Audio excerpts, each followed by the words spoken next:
Selamat berjumpa lagi ya adik-adikku semuanya. Kali ini tak henti-hentinya saya mendoakan pada adik-adikku semuanya, semoga semuanya tetap dalam keadaan sehat walafiat, tetap dalam perlindungan Allah Subhanahu wa taala, dan tidak lupa saya doakan semoga semua keluarga, anggota keluarga, Bapak, Ibu dan semuanya tetap juga dalam keadaan sehat dan dalam perlindungan Allah Subhanahu wa taala. Oke, perjumpaan kali ini kita belajar lanjutan daripada tema 7 subtema 1. Nah, sekarang kita pembelajaran yang terkandung dalam tema 7 subtema 1. Kalau kemarin kita belajar tentang perkembangan teknologi, terus contoh perkembangan teknologi seperti pengolahan pangan. Nah, sekarang kita belajar pembelajaran yang terkandung dalam tema 7 subtema 1 seperti bahasa Indonesia, pelajaran SPDB, pelajaran matematika, pelajaran PKN dan juga pelajaran PJOK atau Penjaskes. Oke, adik-adikku, sekarang kita mempelajari muatan bahasa Indonesia yang terkandung dalam tema 7 subtema 1. Yang pertama adalah memahami isi teks bacaan. Jadi kalian selama ini saya kasih bacaan seperti kemarin, bacaan tentang teknologi pangan, terus bacaan tentang cara-cara pengolahan pangan. Lah ini kalian diajarkan untuk memahami isi teks. Yang kedua yaitu mengenal teknologi pangan. Ada teknologi pangan itu seperti kemarin pembuatan tempe, pembuatan tahu, pembuatan bandeng presto. Terus cara mengolah. Nah, ini caranya kemarin yaitu membuat tempe, cara membuat tahu, cara membuat bandeng presto dan lain-lain. Mungkin bisa juga cara membuat susu kedelai. Nah, itu juga bisa. Yang keempat adalah hasil pengolahan pangan, yaitu hasilnya kemarin ada tempe, ada tahu, ada juga yang lainnya. Nah, sekarang muatan pembelajaran yang terkandung dalam pelajaran SPDB, yaitu muatan SPDB yang terkandung dalam tema 7 subtema 1, yaitu yang pertama mengajarkan pola irama, yaitu sekelompok bunyi dengan susunan yang teratur, itu namanya pola irama ya. Pola irama yaitu sekelompok bunyi dengan susunan yang teratur seperti rotiku. Nah, lagunya itu. Nah, itu dan mungkin yang lainnya juga bisa. Yang kedua mengenal judul lagu, ya seperti rotiku. Pengarang lagu siapa kemarin itu, pengarang lagunya yang menciptakan lagu itu siapa.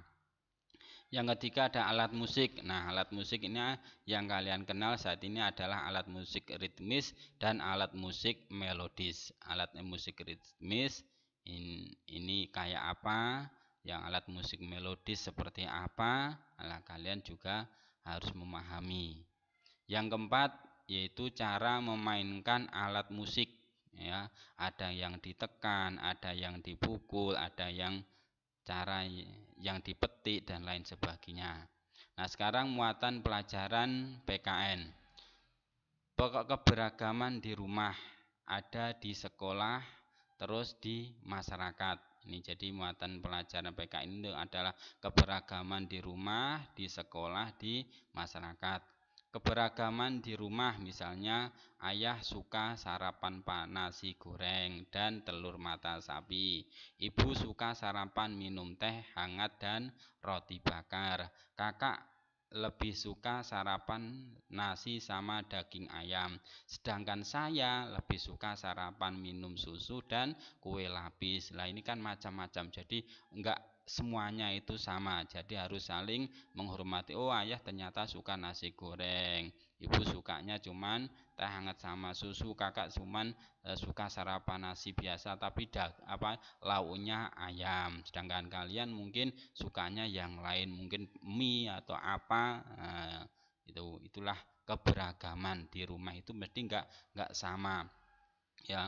Apalagi kalau nonton TV, ayah lebih suka nonton sepak bola, ibu lebih suka mau nonton sinetron, adik-adik lebih suka nonton film kartun dan sebagainya. Nah, sekarang keberagaman di sekolah. Misalnya dalam satu kelas ada yang punya kegemaran yang berbeda-beda, mempunyai kepercayaan yang berbeda-beda, mempunyai latar belakang dari keluarga yang berbeda juga, mempunyai kesukaan makanan yang berbeda-beda juga, dan lain. Namanya di sekolah kalian kemarin selama belajar di sekolah ya toh, kalian bisa merasakan ada yang suka membaca, ada yang suka menulis. Olahraga pun juga beda-beda, ada yang suka lari, ada yang suka main bola. Kalau cewek biasanya paling suka main kasti dan sebagainya. Ini adalah keberagaman di sekolah. Ada juga tentang agama, mungkin dari keluarga. Kalau di SD itu biasanya itu macam-macam, ada yang beragama Islam, ada yang beragama Kristen, ada yang beragama Katolik, ada yang beragama Hindu, mungkin juga ada yang beragama Buddha, atau mungkin juga beragama Konghucu dan sebagainya. Nah, sekarang keberagaman di masyarakat. Keberagaman di masyarakat ini sangat banyak. Ada perbedaan suku, agama, adat istiadat, pakaian adat, makanan tradisional, dan lain. Namun kita selaku warga negara Indonesia, kita harus saling menghormati karena perbedaan itu indah. Agar tercipta persatuan Indonesia sebagaimana yang tertuang dalam Pancasila sila ketiga, yaitu persatuan Indonesia. Nah, adik-adik harus hafal Pancasila, 5 sila harus dihafalkan. Sila yang pertama ketuhanan yang Maha Esa, terus sampai sila yang kelima. Nah, keberagaman ini kalau saling menghormati, saling menghargai, maka akan terciptalah persatuan Indonesia, sehingga Indonesia tidak mudah terpecah belah. Enggak boleh orang Islam menghina orang Kristen, orang Kristen menghina orang Islam, orang Islam menghina orang Hindu menghina orang Islam juga enggak boleh, atau sebaliknya atau yang lainnya. Adat istiadat mesti berbeda-beda, pakaian adat juga berbeda-beda, enggak boleh orang Jawa menghina orang Bugis dan sebagainya. Nah, sekarang muatan pelajaran matematika. Muatan pelajaran matematika ini kalian dituntut untuk mengenal satuan luas, yaitu luas persegi dan segitiga untuk saat ini ya. Kalian harus mengenal yang namanya satuan luas, yaitu luas persegi dan segitiga. Misalnya bentuk tahu kotak ya toh. Bentuk tahu yang kotak disebut dengan satuan persegi. Mungkin juga bentuk tempe yang kotak panjang itu namanya satuan persegi panjang. Nah, tahu kemudian dipotong miring sehingga membentuk satuan segitiga. Ini seperti pada contoh ini, misalnya tahu kan kotak terus diiris miring berbentuk segitiga, ini namanya satuan segitiga. Nah, ini kalian harus mengenal benda-benda yang bentuknya kotak itu atau persegi itu apa saja, kalian juga harus mengenal di lingkungan kalian. Benda-benda yang bentuknya segitiga itu apa? Kalian harus mencari informasi atau mencari contoh-contoh benda yang bentuknya segitiga di sekitar kalian. Nah, sekarang kalian juga dituntut untuk mengenal volume benda. Ini pada pelajaran matematika kalian juga diajak untuk mengenal volume benda. Misalnya kemasan air mineral, ini contohnya ya, kemasan air mineral. Yang pertama ada kemasan yang berupa gelas, gitu.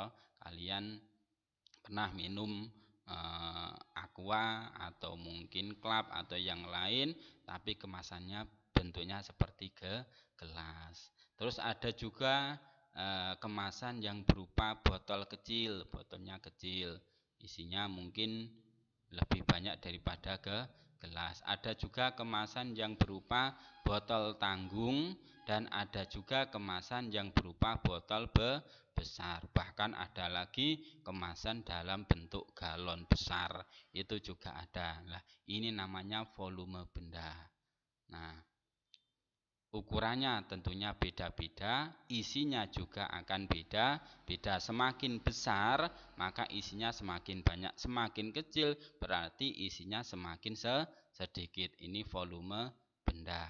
Nih, misalnya botol kecil isinya sama dengan 2 gelas. Jadi kalau ada air mineral, itu kok 2 gelas, ini dimasukkan ke dalam botol kecil, maka hanya jadi 1 botol. Nah, botol tanggung isinya sama dengan 2 botol kecil.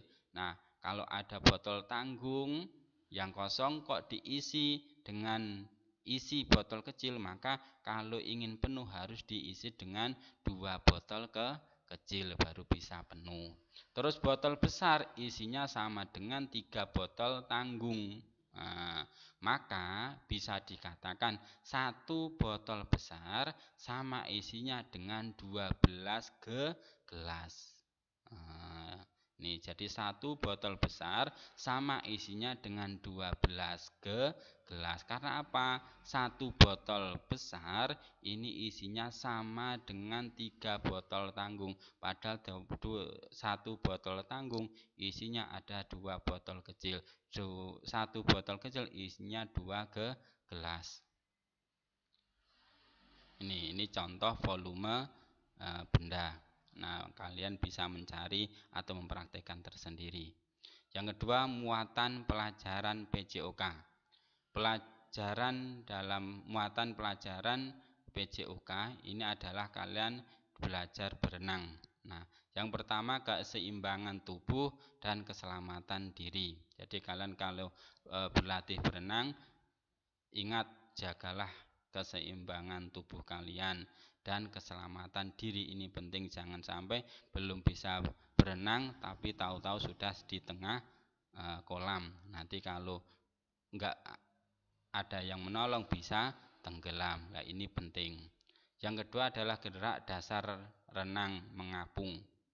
Nih, kalian cara bagaimana bisa tidak tenggelam. Nah, ini caranya gimana? Nah, nanti bisa dipraktekkan. Mungkin bisa mengajak orang tua untuk menemani atau mengajari, atau mungkin kursus berenang, ini juga ada. Terus mengenal alat pelampung. Nah, ini ada ban lengan, ada rompi renang, ada papan luncur, ada ban renang. Nah, ini semuanya adalah alat-alat agar tidak tenggelam. Demikian kurang lebihnya, mohon maaf. Wassalamualaikum warahmatullahi wabarakatuh. Oh, nggih Pak, nggih. Betul, nggih.